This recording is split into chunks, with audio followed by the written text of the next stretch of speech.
आपल्यासोबत स्वतः जरांगे पाटील आहेत. त्यांच्याशी आपण बातचीत करणार आहोत.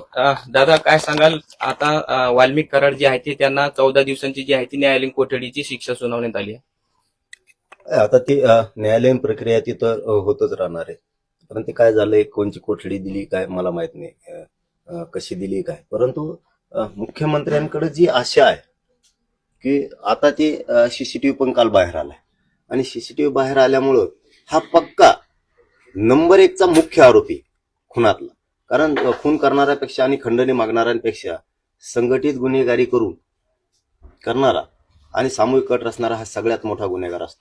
त्यामुळे मुख्य आरोपीच आता हा आहे.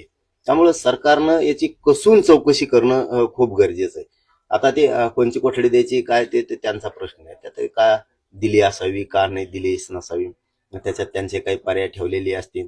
माननीय न्यायदेवता 100% यांना सगळ्यांना फासावर लटकवणार आहे, त्याशिवाय सोडतच नाही आणि सोडायला पण नाही पाहिजे. परंतु तपास यंत्रणांनी आता कसून प्रयत्न करून कालच्या सीसीटीव्ही हा खूप मोठा पुरावा आता सरकारकडे, तपास यंत्रणेकडे. त्यामुळं खंडणीतले आणि खुनातले हे आरोपी एक असल्यामुळे 302 लावून यांना सगळ्यांना मोका लावून 120 खाली सगळे घेऊन यांना कायमची सडत आता ठेवलं पाहिजे, यांची माती झाली पाहिजे. इथपर्यंत मात्र सरकारनं काम करावं. ज्यावेळेस खंडणीतले आणि खुनातले आरोपी फरार होते त्यावेळेस हे कोणत्या मंत्र्यांना बोलले, सरकारमधल्या कोणाकोणाला बोलले, यांना कोणी पाठीशी घातलं, कोणी साथ दिली, ते सुद्धा आरोपी झाले पाहिजेत. कोण मंत्री ते सुद्धा याच्यात घेतले पाहिजे. कारण एक जण काय सरकार चालवत नाही फडणवीस साहेबांचं, म्हणून त्यांनी कोणाची कदर करता कामा नये. कारण जनता एवढी येडी नाही. आता एवढे पुरावे असून जर तुम्ही सरकार म्हणून किंवा सरकारमधले मंत्री म्हणून आरोपींना जर पाठीशी घालणार असले तर याची किंमत सरकारला मोजावी लागणार आहे. राज्य बंद आम्हाला पाडावं लागणार आहे, नाविलाज होईल आमचा. खंडणीतला आणि खुनातला एकही आरोपी सुटता कामा नये, हे सरकारला, मुख्यमंत्र्यांना जाहीरपणाने विशेष करून सांगतो. एकही सुटता कामा नये. यातला एक जर सुटला ना तर देशमुख कुटुंबांच्या जीवाला धोका आहे. सगळ्या ते मारून टाकू शकतात कुटुंबाला, म्हणून यातला एकही सुटता कामा नये. तुम्हाला पुरावे पाहिजेत किती, त्याच्यामुळे याला ना सरकारनं पूर्णपणानं आता सडविलंच पाहिजे. याला फाशी शिक्षा सगळ्यांना झालीच पाहिजे आणि याचा पाठीराखा झाला पाहिजे. ते 2 पोलीस सुद्धा, कोण तो पाटील आहे कोण महाजन आहे, याला सुद्धा सहआरोपी केलं पाहिजे. यांना आरोपींना मधल्या काळात कोणी सांभाळलं ते सुद्धा सहआरोपी झाले पाहिजे. आणि आता ईडी सुरू झाली पाहिजे. यांची प्रॉपर्टी कुठं आहे, काय आहे, कुठून पैसे आणले, इतकी कशी, कारण ही प्रॉपर्टी त्याची नाहीची, इतकी त्याची नाही. पापेनी केलंय दुसऱ्यांसाठी, आपण फेडायची वेळ त्याला चालली. आता त्याची नाही, हे कोणत्या तरी मंत्र्याची प्रॉपर्टी सगळी. त्यामुळे हे सगळं आता याचा खुलासा झाला पाहिजे. सगळ्यांचे यांनी कसा सामूहिक कट त्या कुठल्या कार्यालयात बसून केला, कशा खंडणी मागायला लावली, कसा खून केला, पळून कसे गेले, यांना पैसा कोणी पुरवला, गाड्या कोणी पुरवले, घर कोणी पुरवले, आणि खंडणीतला आरोपी सरमाडका कोणी, हे खरमाड्या, हे मुख्य आरोपी. याला सोडू नका. आणि यांचा पाठीराखा कोण, यांनी प्रॉपर्टी कोणासाठी जमवली, खंडणी कोणासाठी मागितली, खून कोणासाठी केला, ते सुद्धा आता बराच कामा नाही. याच्यामध्ये वाल्मिक कराड यांच्या वकिलांनी एक मागणी केली आहे की वाल्मिक कराड यांना जे आहे ते स्लीप एपिनिया नावाचा आजार आहे, त्यामुळे त्यांना जे आहे ते क्रॅप मशीन देण्यात यावी अशी मागणी केली. मशीन काय, त्याला कपडे शिवतो काय, आज बसून काय त्याला काय काय आलंय, खातो इकडं, लोक मारितो, पाप केले दुसऱ्यासाठी. फेड ना आता,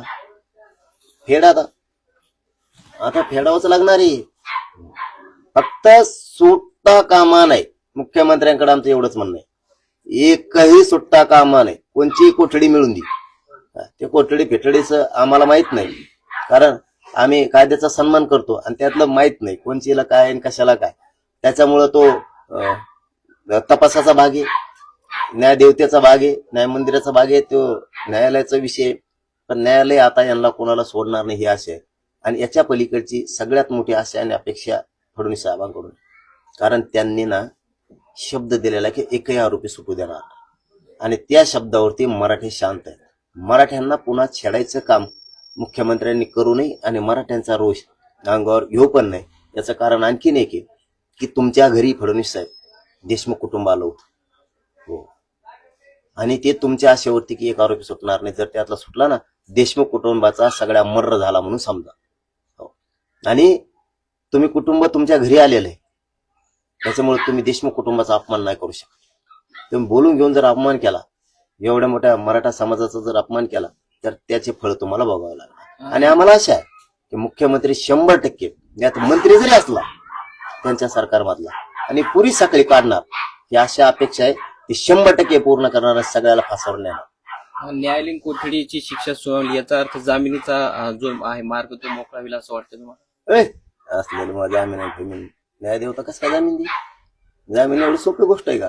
मोक्यात ही 302 मध्ये बी येऊ. आता मुख्य आरोपी करणं तपास यंत्रणेनं गरजेचं येतो. गृहमंत्र्यांनी सुद्धा त्याला 302 मध्ये घेऊन आता मुख्य आरोपी त्याला करणं गरजेचं आहे. आणि जामीन फिमीन होत नसते. सरकारवरचा विश्वास उडून जाईल. एवढे पुरावे असून देशमुख कुटुंबाचं मर्डर होऊ शकतो. दिवाल धोका आहे त्यांच्या. एक बी आरोपी सुटला त्यातला तरी. त्यामुळं सरकार सोडित नसतं त्यांना. आता सरकारने जर सोडलं ना एवढे पुरावे असून मग सरकारचं संपलं. राज्य बंद केलं मग मग मुख्यमंत्र्याला कचका कळत मराठ्यांचा रोष काय असतो. पण हे होणारच नाही हे सुद्धा आम्ही खात्रीने सांगतो की मुख्यमंत्री याला एकालाही सोडत नाही. कारण कुटुंब घरी आलेले तुमच्या फडणवीस साहेबाचे, तुम्ही नाही आलेले देशमुख कुटुंबाच्या घरी. त्यामुळे इतका खून पचवण्याचा प्रयत्न मुख्यमंत्र्याकडून कधीच होणार नाही. आणि ते यांना सगळ्यांना फासावर लटकवतील ही सगळ्यांना आशा. अपेक्षा जर भंग झाली ना तर ही रोष परवडणारा मुख्यमंत्र्याला नसणार आहे. त्यामुळे 100% मुख्यमंत्री कोणाची अपेक्षा आणि जी आशा आहे त्यांच्याकडे ती कमी होऊ देणार नाही. मन जिंकतील. यांना सगळ्यांना सजा लावून धनंजय मुंडेची सगळी टोळी गुंतून 100% न्याय देतील ही आशा. वाट बघतोय आम्ही की ते न्यायच देतील. ज्या दिवशी आम्हाला वाटत त्या दिवशी आम्ही आहेत ना. कस काय देशमुख कुटुंबाला न्याय मिळत नाही आणि कस काय आरोपीची पाठराखण सरकार करतंय, कोणचा मंत्री करतो काय करतो, मग आम्ही आहेत ना. आम्ही बघतोच मग कस काय आरोपी सुट. इतके पुरावे असून कस काय आरोपी सुट. कोणची कोठडी मिळू द्या तपास यंत्रणा तुटून पडणार. सीसीटीव्ही जे फुटेज जे आढळून आलं तो मुख्य जो आहे पुरावा आहे असं तुम्हाला वाटतंय का? याच्यापेक्षा काय पाहिजे? अहो खंडणीतला आणि खुनातले हे आरोपी एकच आहेत. खून करणाऱ्यापेक्षा आणि खंडणी मागणाऱ्यांपेक्षा हे सामूहिक कट संघटित गुन्हेगारी घडून आणणारा सगळ्यात मोठा गुन्हेगार. मग तुम्हाला जर आता सीसीटीव्ही सापडले मुख्य आरोपी त्याला करा. यातला एकच सुट्टा कामा नाही. सगळ्यांवरती सामूहिक कट लावा. 120 त्यांच्यावरती लावा. 302 लावा. मोका लावा. यांचे नार्को टेस्ट करा. खुनातले आणि खंडणीतले जे आरोपी आहेत यांना सांभाळणारा कोण हे पण 6 आरोपी करा. तो महाजन पाटील हे पोलीस आहेत 2 ते बी 6 आरोपी करा.